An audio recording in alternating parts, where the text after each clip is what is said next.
महेंद्र सिंह धोनी साहब की समकक्ष हैं, उनकी वाइफ हैं जिनका नाम श्रीमती साक्षी धोनी है। तो उन्होंने इसके राइट्स खरीदे हैं और इस पे फिल्म बनाने का काम शुरू हो चुका है। किताब को बहुत प्यार मिल रहा है। हम बहुत जल्दी इस किताब पे 1 मिलियन कॉपी सोल्ड लिख लेंगे। मैं लगातार कुछ चीज़ों को हाईलाइट कर रहा हूँ, अंडरलाइन कर रहा हूँ और बोल रहा हूँ उन शब्दों का इस्तेमाल ना किया जाए। सर का फुल फॉर्म है स्लेव आई रिमेन। स्लेव मतलब गुलाम, आई रिमेन मतलब मैं आजीवन, हमेशा जीवन पर्यंत आपका गुलाम बना रहूँगा। तो सर शब्द जो है वो बोल के हम लोग कॉरपोरेट्स तैयार कर सकते हैं। सर शब्द बोल के हम लोग लोगों को लाइन में खड़ा कर सकते हैं, पर सर शब्द बोल के हम अर्जुन नहीं बना पाएंगे।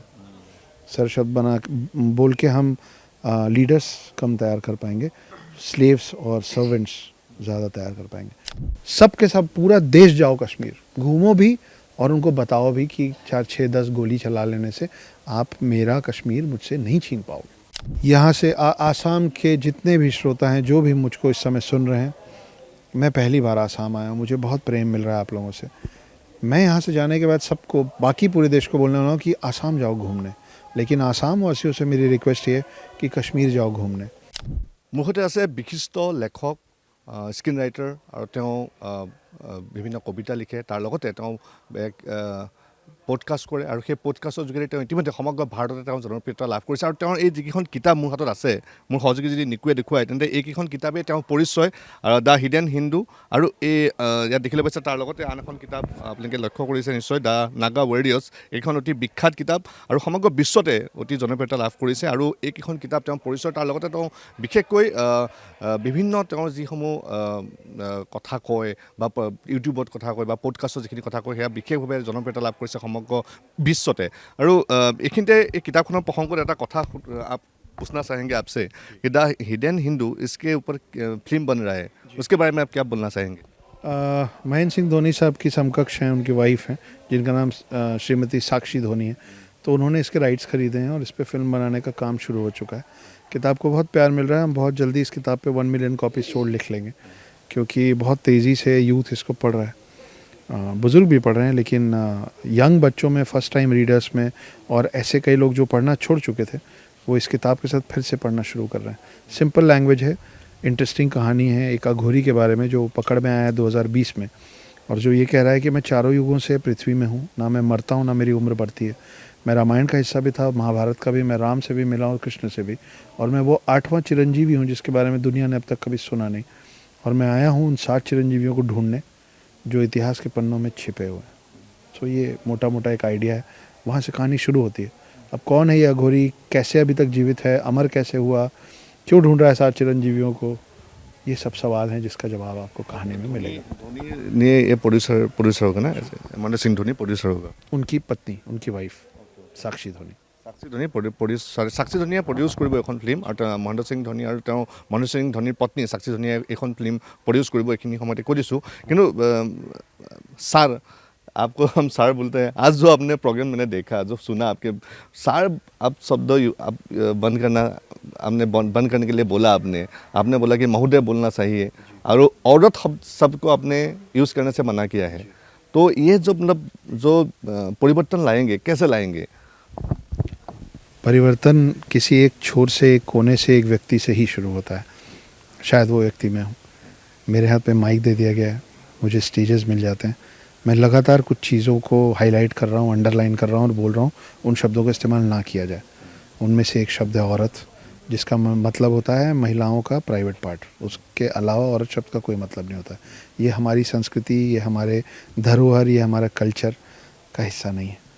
हम महिलाओं को बहुत अदब से और सम्मान से देखना पसंद करते हैं, और ये शब्द सम्मानजनक नहीं है, इसलिए इसको हटाना चाहिए। इस समय हम लोग के साथ जो दो दर्शक हम लोग के साथ जोड़ रहे हैं, अक्सर ছাৰে এটা কথা কৈছে যে सार शब्द तो यूज़ करब हाक दिसे, महोदय शब्द यूज़ कर। सार शब्द का मीनिंग कहाँ से है, आपने जो मीटिंग में आज बोलना, और अभी इस दर्शकों को थोड़ा बोलिए।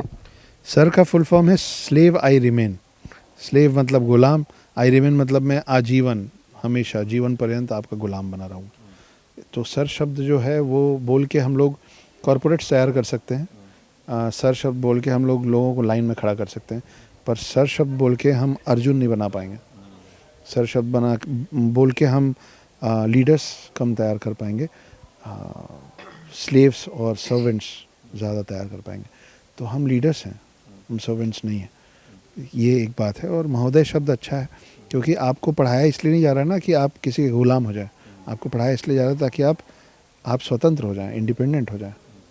तो सर शब्द के साथ आप इंडिपेंडेंस कैसे मांग रहे हैं? सर का मतलब इसलिए वाई रिमेन होता है। आपको एक बात, आपका पोस्टकार्ड मैं भी देख रहा हूँ, देखता हूँ आपका, मैं बड़ा फैन हूँ।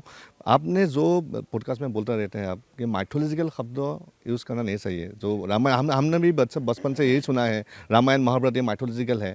तो ये इसके बारे में आप क्या क्या क्या बोलना चाहेंगे आप? माइथोलॉजी शब्द आता है मिथ्या से। मिथ्या मतलब कल्पना, झूठ और फिक्शन होता है। तो अगर आप अपने बच्चों को सिखाएंगे कि हिंदू माइथोलॉजी है, तो फिर आप उनको कैसे बताएंगे और कैसे कन्विंस करेंगे कि नहीं नहीं, बाद में कैसे समझाएंगे कि ये मिथ्या नहीं सत्य है? क्योंकि आपने ही माइथोलॉजी शब्द दे दिया अगर, तो फिर सत्यलॉजी शब्द उनको कौन समझाएगा? तो आप उनके दिमाग में डाल रहे हैं कि राम कृष्ण, रामायण महाभारत सब मिथ्या है। लेकिन आपका मेरा मानना है कि वो हमारे पूर्वज थे, वो सत्य थे, वो जीवित थे। तो जो जीवित था, आपको कल कोई बोले कि नहीं आप तो थे ही नहीं, मिथ्या थे आप, तो गलत है ना। आप तो थे, आप सांस ले रहे हैं, हार्ड मांस के बने हैं, जीवित हैं, आपने पूरे जीवन में कुछ कर चुके होंगे, कुछ और करेंगे। तो इस पूरी चीज़ को झुटला के मिथ्या बोल देना सही होगा? तो राम और कृष्ण को मिथ्या कैसे बोल सकते हैं? तो माइथोलॉजी के शब्द को हटा के हमको सत्यलॉजी का शब्द डाल देना चाहिए, ताकि बच्चों में भरोसा बना रहे अपने रिलीजन के प्रति, अपने कल्चर के प्रति, अपनी संस्कृति के प्रति। सर, कुछ दिन पहले वो दुखद घटना जो नरसंहार हुआ है, जम्मू कश्मीर में जो घटना हुआ है, उसके बारे में आप क्या बोलना चाहेंगे? यहाँ से आसाम के जितने भी श्रोता हैं, जो भी मुझको इस समय सुन रहे हैं, मैं पहली बार आसाम आया हूँ, मुझे बहुत प्रेम मिल रहा है आप लोगों से। मैं यहाँ से जाने के बाद सबको, बाकी पूरे देश को बोलने वाला हूँ कि आसाम जाओ घूमने। लेकिन आसाम वासियों से मेरी रिक्वेस्ट ये है कि कश्मीर जाओ घूमने।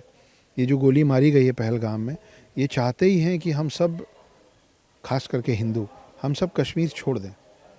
ज़्यादा से ज़्यादा तादाद में कश्मीर ही जाइए, घूमने जाइए।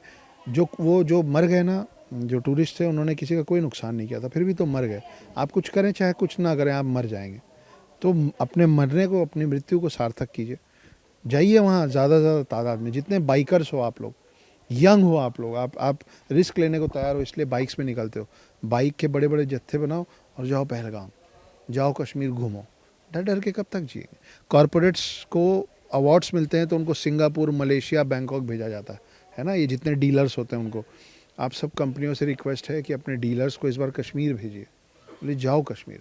अगर ऐसे डर के हट जाओगे तो वो तो वही चाह रहे हैं कि हम हट जाएं। मैं जाऊंगा कश्मीर, मैं जा रहा हूँ कश्मीर, मैं बोल के जाऊंगा। चलिए मेरे साथ, सब के सब पूरा देश जाओ कश्मीर, घूमो भी और उनको बताओ भी कि 4 6 10 गोली चला लेने से आप मेरा कश्मीर मुझसे नहीं छीन पाओगे।